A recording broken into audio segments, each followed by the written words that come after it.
Rahman Rahim. Un jour, le prophète sallallahu alayhi wa sallam se mit à pleurer et nous allons voir pourquoi.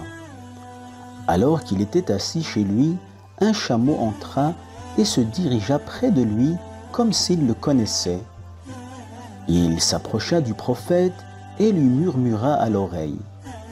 Il était en train de lui faire part de ses doléances.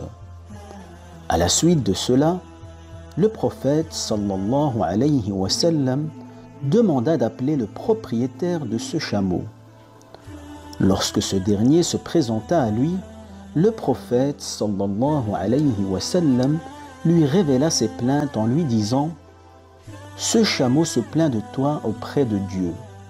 Tu fais preuve de dureté à son égard et lui fais supporter des charges supérieures à sa capacité alors qu'il est à un âge avancé. » Après cela, le prophète sallallahu alayhi wa sallam lui demanda de lui vendre son chameau et le propriétaire accepta. Alors, le prophète sallallahu alayhi wa sallam dit au chameau « Va, tu es libre, va paître où bon te semble et oublie toutes tes souffrances passées. » Ensuite, le prophète sallallahu alayhi wa sallam répéta à 3 reprises « Amin » et la 4e fois, il se mit à pleurer.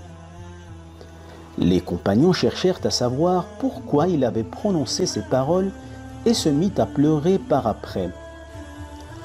Le prophète sallallahu alayhi wa sallam leur révéla.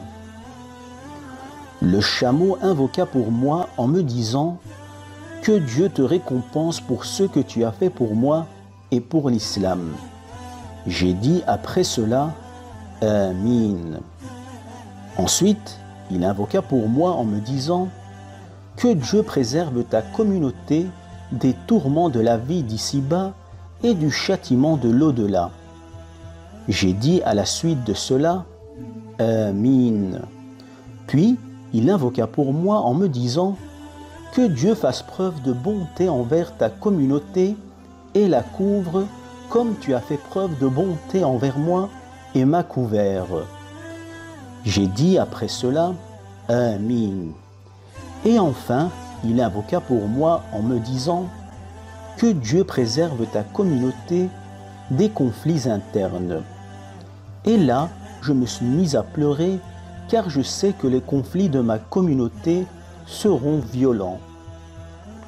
Les animaux trouvaient cette clémence auprès du prophète à un point tel qu'ils se confiaient à lui. Le prophète sallallahu alayhi wa sallam nous rapporte qu'une femme enferma un chat dans une pièce. Elle ne le nourrit point et le priva de liberté sans le laisser aller chercher par lui-même ses moyens de survie. Par conséquent, le chat mourut de faim et elle entra en enfer pour cela. Le prophète sallallahu alayhi wa sallam nous relate également qu'un homme qui commettait la fornication abreuva un chien assoiffé. Et Dieu lui a été reconnaissant pour son geste. Il lui pardonna et le fit entrer au paradis. L'injustice ne se réduit pas aux êtres humains uniquement. Dieu nous révèle « Si une montagne oppressait une autre montagne, je réduirais en poussière celle qui est injuste. » Le prophète sallallahu alayhi wa sallam déclara « Dieu dit « Je me vengerai de l'injuste tôt ou tard.